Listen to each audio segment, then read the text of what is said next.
Yang sama-sama kita hormati murabi kita pada hari ini Al-Mukarram Al-Ustaz Kiai Mubarasi yang senantiasa memberikan pencerahan kepada kita sekalian setiap hari subuh kecuali subuh pertama.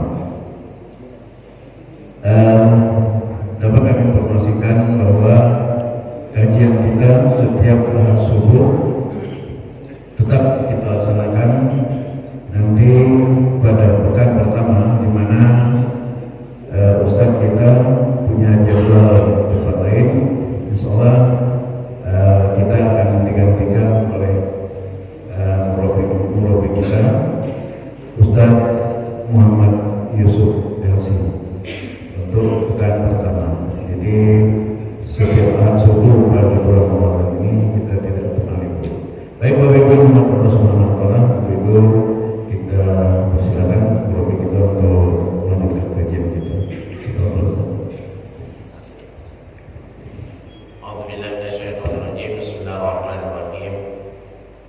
Assalamualaikum warahmatullahi wabarakatuh. Innal hamdalillah kami ni'amati tafadhalna ilaina ala wa hiya min ni'matil iman wal islam bi ni'mati sihatul farah. Allahumma shalli ala sayyidina Muhammadin salatan wa salaman daimaini mutalasimaini ila yaumiddin. Amma ba'du.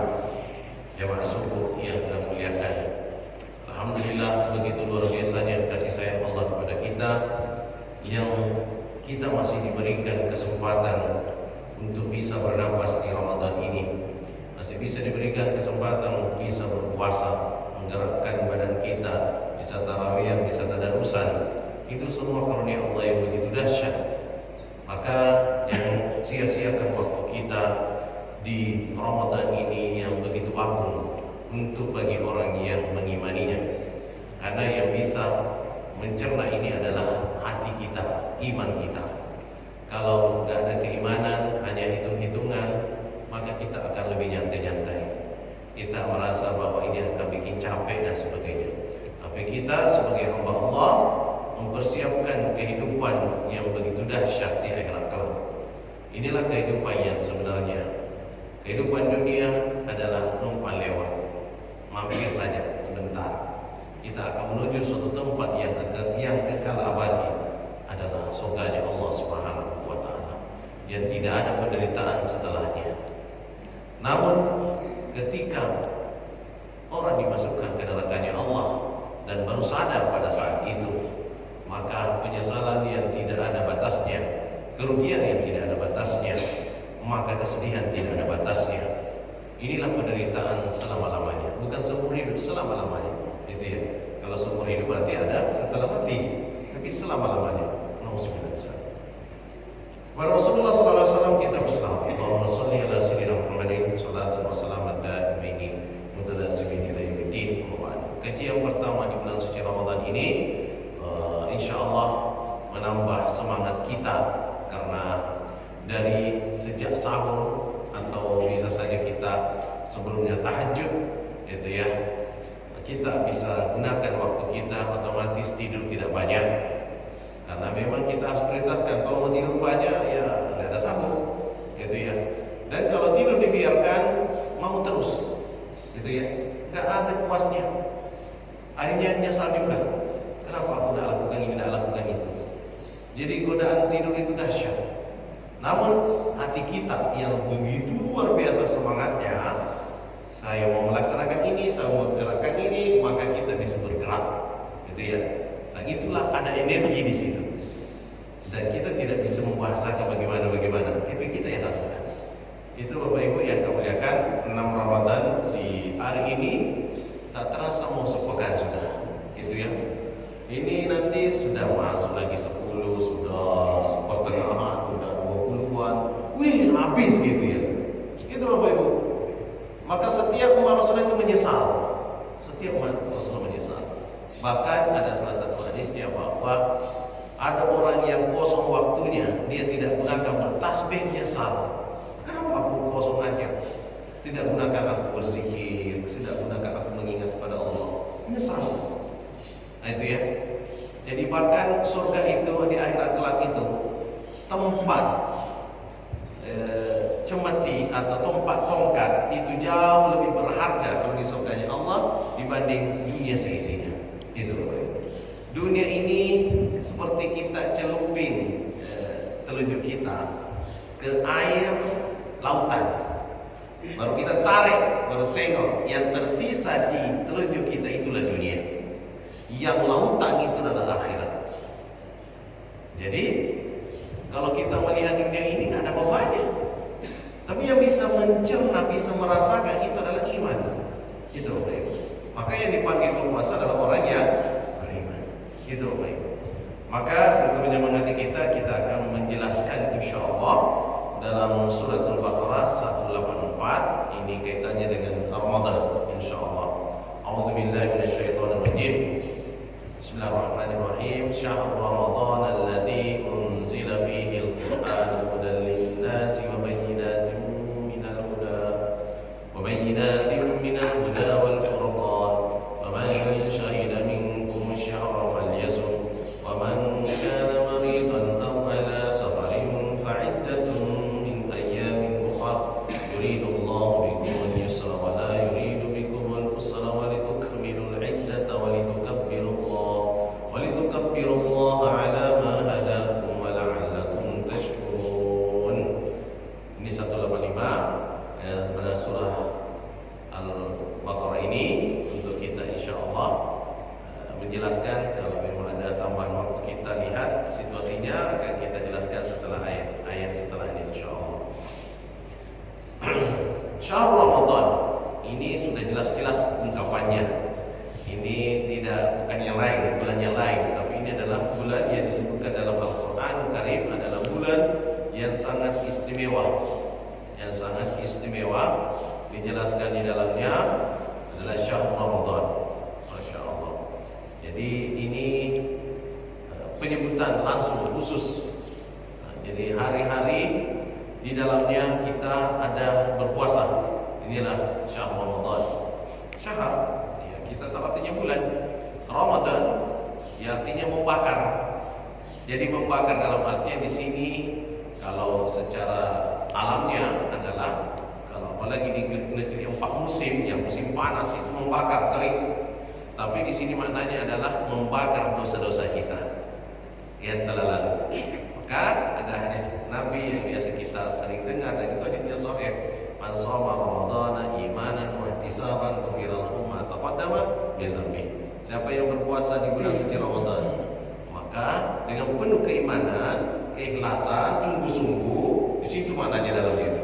Jadi kita Ramadan ini nggak boleh dibawa lemah, nggak boleh kita bermalas-malasan. Karena kalau ditambah malas, nggak semangat kita.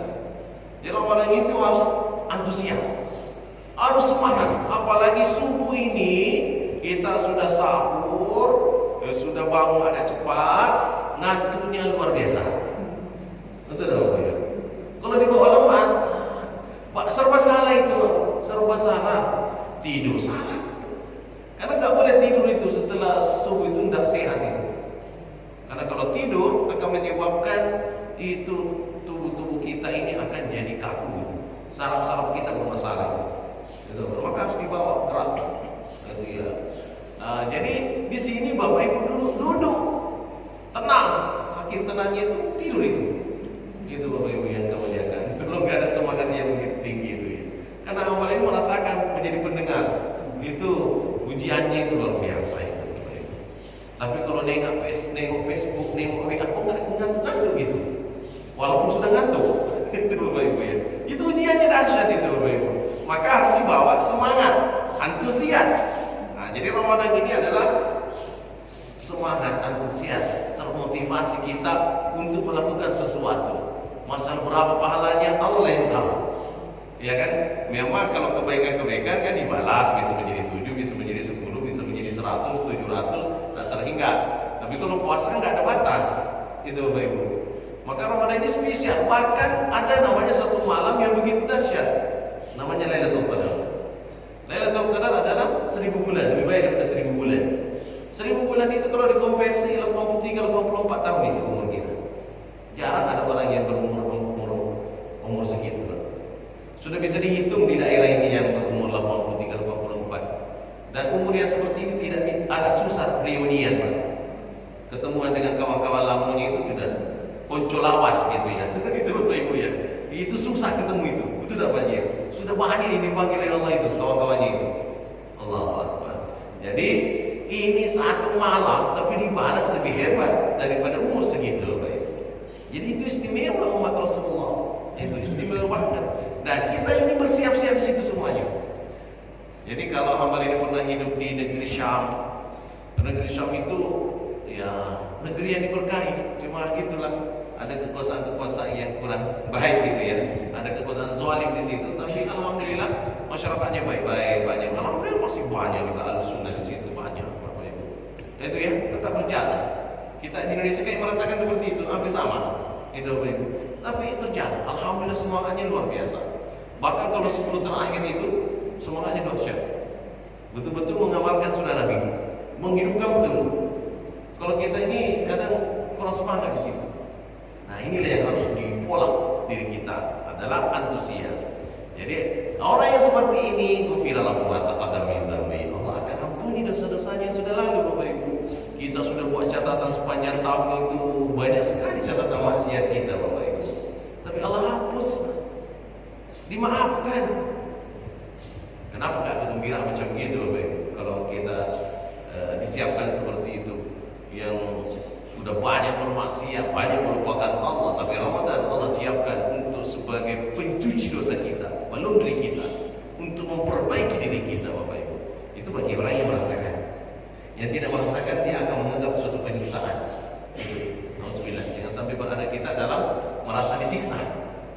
Itu saya bilang ini. Kemudian ini merasa seakan Ramadan itu waktunya sempit, Bapak Ibu. Ini sudah segini-gini, selesai lagi. Sudah subuh. Sebentar rasanya kayak tidur sebentar nih, udah waktu sahur. Udah ini subuh lagi. Udah itu pagi lagi, siang lagi, sore lagi, tarawih lagi. Itu Bapak Ibu ya. Begitulah muter-muter, tak ada urusan lagi. Itu ya.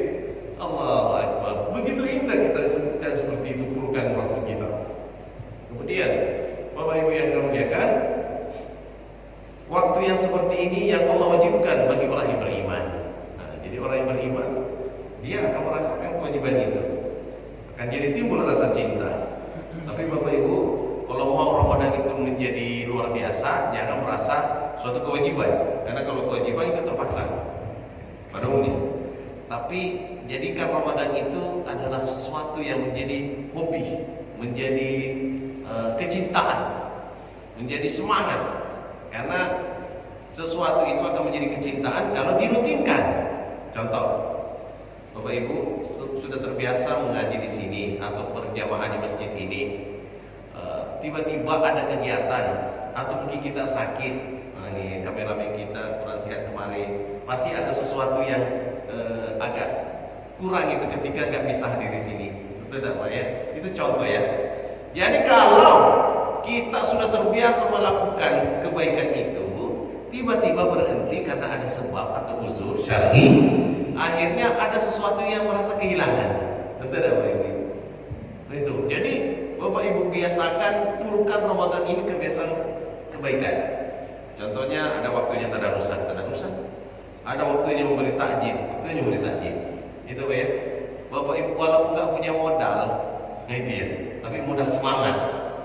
Di Masjid Haram, orang di Masjid Haram atau Masjid Nabawi sama aja kurang lebih. Kalau di Masjid Nabawi itu luar biasa lagi kalau beri buka puasa. Ada orang nggak punya modal, tapi dia khidmah, membantu. Jadi ngambilin orang air zam-zam untuk datang ke tempatnya. Silahkan Pak, ini air zam-zam. Itu berapa amal dia dapat Pak? Padahal dia nggak bermodal itu Pak. Kan sudah ada disiapkan oleh Masjid Haram, sudah ada, tinggal dia gerak aja. Dia nggak duduk diam. Orang seperti ini berapa pahala Pak? Itu kita nggak boleh anggap remeh kebaikan itu, karena bisa saja yang kebaikan itu bisa menyebabkan masuk surga Allah. Itu baik. Nah, di sini kita tidak boleh kehabisan akal untuk berbuat apa yang sih bisa lakukan. Oh, saya profesinya seperti ini. Ada kebaikan yang saya bisa kerjakan di sini. Itu Bapak Ibu. Ramadan ini aku akan lipat-lipatkan kerjaan saya. Itu Bapak ya. Bukan Ramadan itu membuat kita aduh lapar, dahaga. Kalau itu yang dipikirin Bapak Ibu. Tapi biasanya kalau niatnya betul-betul Ramadan, puasa Ramadan, di siang hari ini nggak mikir kita makan dan haus, nah, biasa gitu Bapak Ibu. Kalau masih haus ya mungkin wajar lah. Tapi kalau sekarang tuh apalagi hujan-hujan terus, nggak terasa panas itu ya. Allahu Akbar. Jadi kita sebagai hamba Allah, tentu Ramadan ini sangat bermakna. Itu rasa cinta. Kalau sudah rasa cinta, nanti full time waktu kita kebaikan adalah waktu istirahatnya kita sebentar gini-gini. Setelah Ramadan itu rasanya sedih banget itu. Karena kebiasaan-kebiasaan itu yang kita lakukan Ramadan di bulan itu tiba-tiba berubah polanya lagi. Berubah polanya. Karena kalau Ramadan kan kita dari asar sampai tadarus itu kan sibuknya luar biasa tinggi. Tapi setelah Ramadan kan beda lagi cara kebaikan semua, tapi ada sesuatu waktunya berbeda. Nah, ini Ramadan Bapak Ibu yang kita anggap biasa, tapi luar biasa. Kemudian berikutnya Ramadan ini Al-Quran diturunkan. Artinya Al-Quran diturunkan di pedoman hidup. Artinya Ramadan ini istimewa banget, istimewa, excellent. Gitu Bapak Ibu yang merasakannya. Kemudian berikutnya Al-Quran ini di dalamnya ada petunjuk.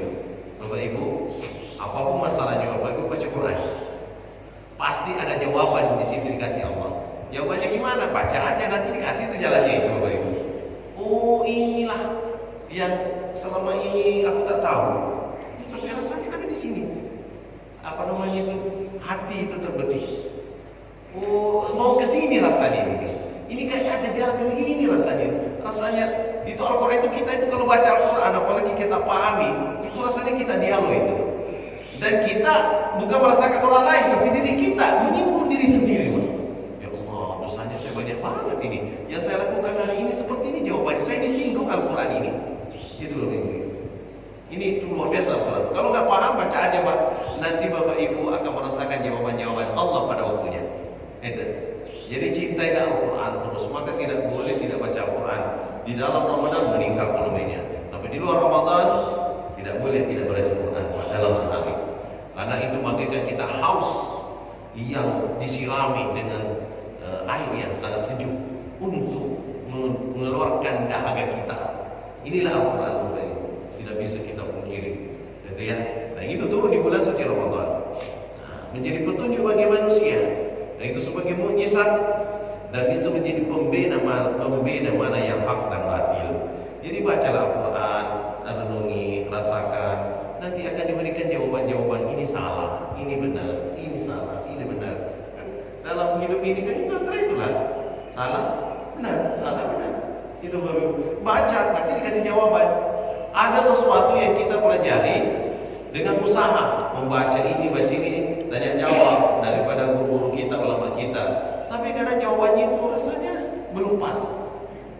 Tapi ada sesuatu perjalanan hidup kita, pas kita baca Quran, inilah jawaban yang paling tepat. Karena ini mujizat.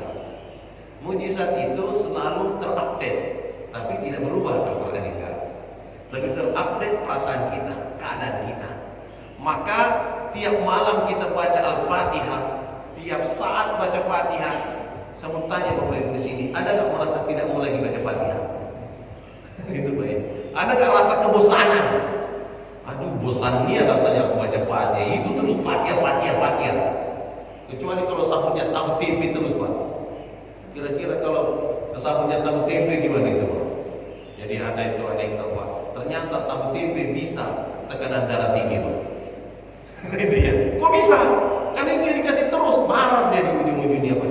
Tahu tempe kok tiap hari tahu tempe itu ya. Nah itu.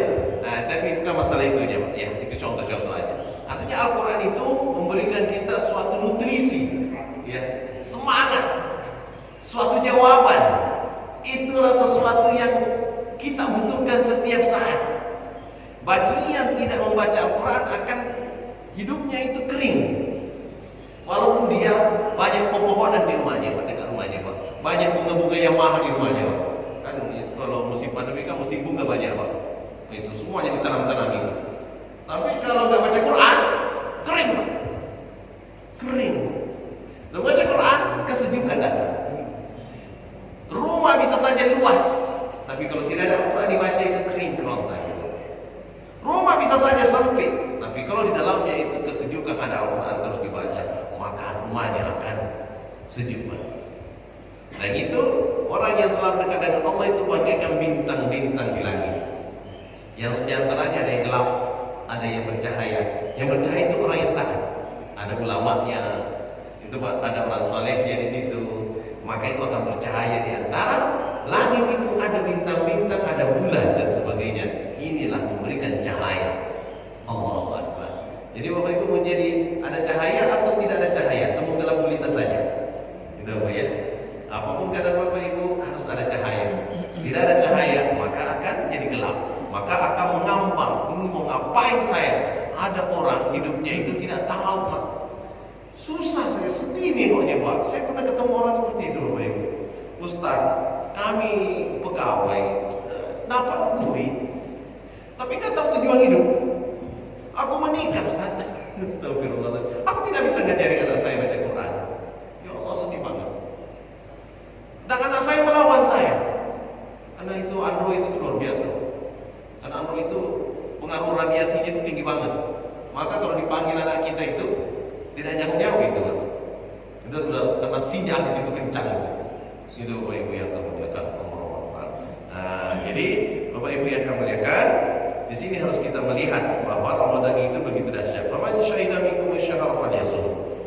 Jadi kita sudah saksikan siapa yang menyaksikan bulan Ramadan itu, maka kita harus berpuasa. Ini alhamdulillah sudah lengkap sekarang fasilitas. Ada pemerintah kita melihat hilal, bukan Pak Hilal Pak ya. Kalau Pak Hilal itu sepanjang tahun ada. Betul tak ya? Ada mungkin tetangga Bapak Ibu namanya Pak Hilal. Itu tiap hari kok bisa nengok jalan-jalan. Tapi ini hilal betul-betul bulan. Nah itu. Kemudian Bapak Ibu yang kemuliakan, wa man kana maghidan aw ala safarin fa'iddatun min ayyamin ukhra. Siapa yang dalam keadaan sakit ataupun musafir boleh berbuka puasa, maka mengganti di hari yang lain. Itu adalah ayat ini berulang-ulang. Sebelumnya ada penyebutan seperti itu. Karena lafaz bahwa kalau kita dalam keadaan sakit tidak mampu berpuasa, boleh tidak berpuasa. Tadi malam ada pengajian lewat Zoom. Itu ada yang bertanya, Pak Ustaz, bagaimana kalau tukang-tukang yang sangat berat kerjanya boleh nggak berbuka puasa, tidak puasa? Memang ada para ulama kita memberikan keringanan, boleh nggak berpuasa kalau memang itulah pekerjaan pokoknya. Kalau seandainya 11 bulan itu ibaratnya pekerjaannya nggak jelas, tapi Ramadan baru dapat job begitu dahsyat untuk kehidupan diri dan keluarganya, boleh berbuka.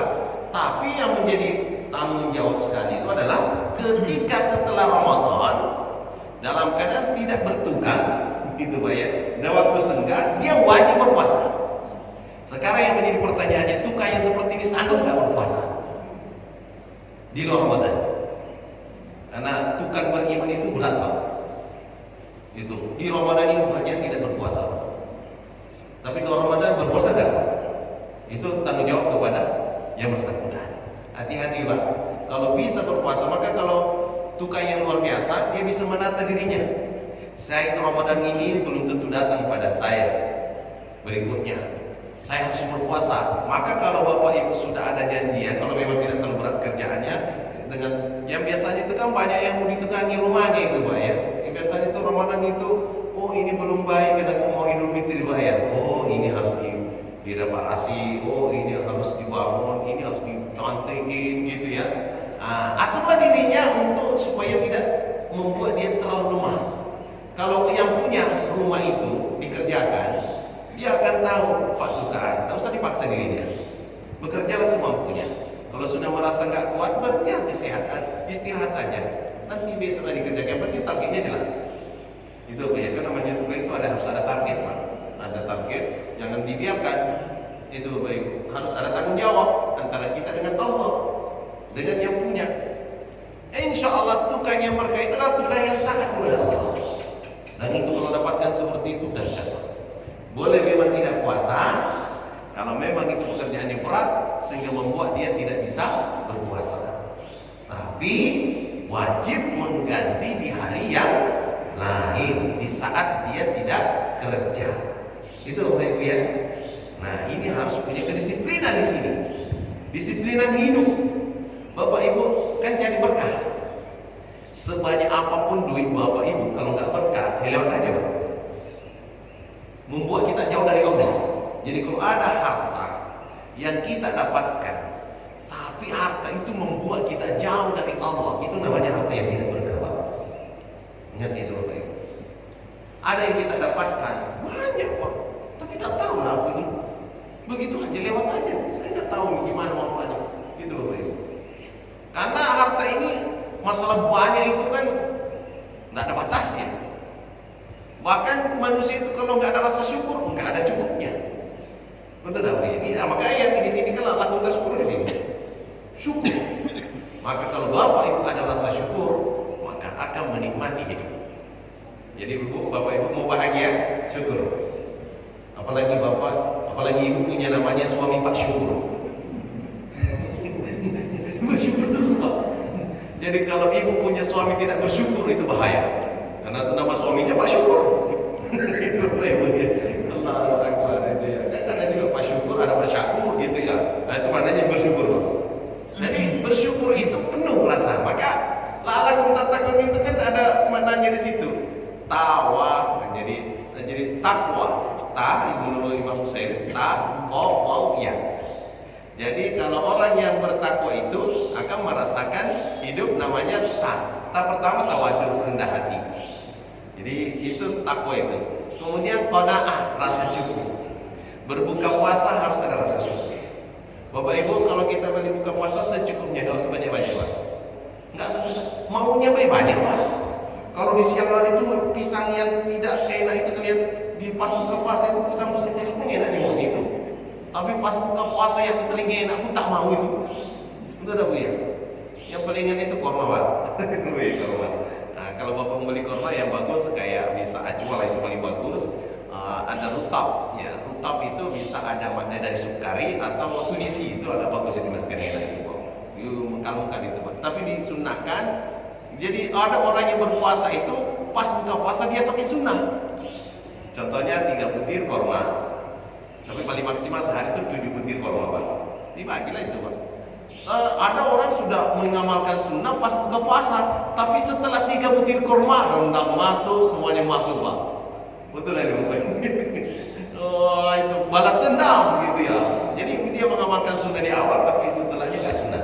Itu Bapak Ibu ya. Maka tersiksa pas tarawih. Itu Bapak Ibu yang kemuliakan. Jadi pas sahur bagus itu. Maka kata Dr. Zaidul Akbar itu pas sahur itu bagus korma. Kemudian di korma ini besinya sangat tinggi, itu kekuatan. Kalau orang lemah-lemah itu bagus dengan korma. Kemudian dipadukan dengan vitamin C, yaitu dengan semangka. Termasuk itu sunnah Nabi seperti itu. Jadi makan korma, makan semangka. Atau bisa jeruk, tapi yang bisa semangka. Itu akan terikat 100% kekuatannya. Itu sahurnya. Nah, itu. Jadi semangatnya tinggi Pak. Allahu Akbar. Nah, itu tentu kita mau mengamalkan itu. Pas bukaannya juga sama. Air putih dan korma. Bapak Ibu kalau nggak makan nasi, dikurangi makan nasinya, ringan badannya Pak. Sehat badannya. Itu Bapak Ibu yang kemudian Ustaz kalau nggak makan nasi nggak salah hidup. Ya sah-sah saja Pak, silakan itu. Ini kan urusan kita. Kemudian Bapak Ibu yang kemuliakan, ini tinggal sedikit lagi Bapak Ibu. Jadi kalau kita nggak berpuasa boleh dengan syarat tertentu. Dengan syarat tertentu Pak. Kalau nggak terpenuhi wajib berpuasa. Muslim akil balik sanggup, itu wajib berpuasa itu. Kalau anak-anak dilatih saja Pak. Karena kalau anak-anak nggak dilatih nanti pas dewasa atau remaja dia nggak sanggup. Maka di masa kecilnya harus dipuasa. Kelihatannya anak kecil itu malah lebih bagus puasanya Pak ya, kadang-kadang daripada orang besar. Kalau udah nggak ada niat yang bagus. Jadi mari kita sebagai awal buka masalah kekuatan badan, tapi niat. Itu niat. Kemudian Bapak Ibu yang kemuliakan di sini lagi, apalagi di sini, yuridullahu bikumul yusra wa la yuridu bikumul usra. Allah menginginkan kita ini ada keringanan, ada kemudahan, tapi tidak menginginkan kita dalam keadaan susah. Ini ayat yang dahsyat sekali. Artinya kalau kita dalam keadaan puasa Ramadan, dia melihat kondisi kita. Allah melihat kondisi kita. Kalau nggak sanggup puasa, silakan nggak puasa. Lagi musafir, boleh nggak berpuasa. Itu Bapak Ibu. Kalau memang masih sanggup puasa, puasa lebih baik. Wa antasumu khairun. Kalau kita musafir dari Jambi ke Jakarta kan boleh nggak berpuasa, Pak. Tapi sebelum musafir ya buka Pak. Ternyata di cancel Pak perjalanannya. Kan dosa itu. Maka sholat musafir itu berlaku setelah melakukan salat musafir, meninggalkan kota Jambi. Itu baru berlaku. Salat jamaah itu, kasar itu boleh. Tapi kalau di jamaah di rumah itu, di jamaah kasar di rumah itu nggak berlaku. Karena belum melakukan perjalanan, belum melakukan kegiatan. Baru berlaku hukum itu kalau perbuatan itu terjadi. Itu Bapak Ibu ya, karena sering kami temukan itu salat musafirnya di rumah Pak. Takutnya nanti terlambat Pak Ustaz. Semuanya ada hukum. Kalau kita nggak sempat salat musafir, waktunya sudah lewat di sana. Kita contohnya mungkin asar nggak kerja sama zuhur karena perjalanan yang jauh, sampai di sana maghrib. Bagaimana itu? Ya, kodokan. Itu Bapak Ibu. Kan semuanya ada jawaban. Itu Bapak Ibu ya. Karena waktu semuanya kodokan. Nah, setelah aku kelas satu-satu. Gitu Bapak Ibu ya. Jadi jangan mati gaya. Semua ada solusinya. Itu Bapak Ibu yang kami muliakan.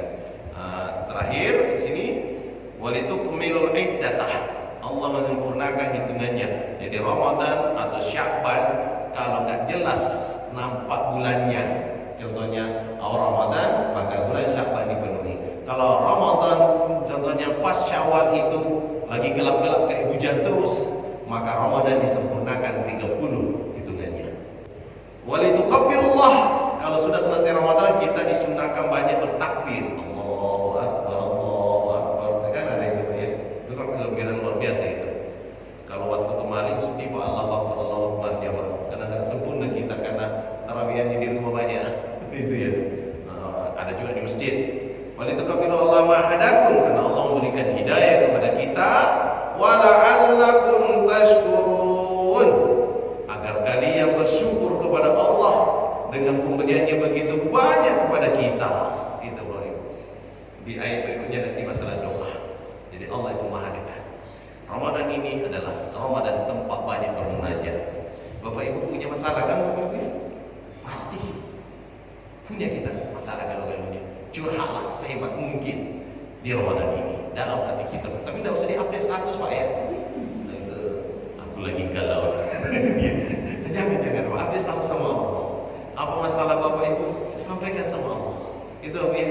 Minta sama Allah yang Allah ridhoi. Itu Pak ya. Ada Imam Sya'rawi berkata begini. Jangan minta menurut kehendakmu. Karena meminta menurut kehendakmu belum tentu baik padamu. Tapi minta sama Allah yang Allah ridhoi. Karena kalau Allah sudah ridhoi, kebaikannya banyak banget. Cocok banget. Ada contohnya Bapak Ibu minta mobil banyak Pak, ya Allah karunia, kecuali kalau Bapak memang punya rental mobil ya. Ini lain ceritanya ya. Minta banyak duit, minta rumah banyak, minta ini, oh banyak-banyak kalau aja Pak. Tapi kalau nggak berkah sama Bapak Ibu kan jadi masalah itu. Mau diurusin sana sini Pak. Tapi minta yang secukupnya, minta yang Allah ridhoi. Maka rezeki yang paling baik kata Nabi, rezeki kama yakfik, rezeki yang cukup bagimu. Tahu ya? Kalau cukup kan pas butuh ini ada, pas butuh mau belanja lebaran ada Pak, mau bukaan ada, mau itu ada. Tapi kalau katakan banyak dah ada terus Pak. Itu yang bagus. Itu ya, bukan yang banyak, bikin pusing Pak. Jadi minta yang banyak dapatnya bisa saja berkah cukup. Jadi mudah-mudahan kita bagian orang yang bersyukur. Apalagi namanya Pak Syukur. Gitu Pak ya. Kalau ada Pak Syukur tidak bersyukur berarti harus diganti namanya Pak. Namanya harus diganti karena Bapak tidak bersyukur gitu. Kalau sudah seperti itu berarti harus belajar syukur. Bapak Ibu tidak akan bisa bersyukur kalau tidak ikhlas. Bapak Ibu tidak akan bisa bersyukur kalau tidak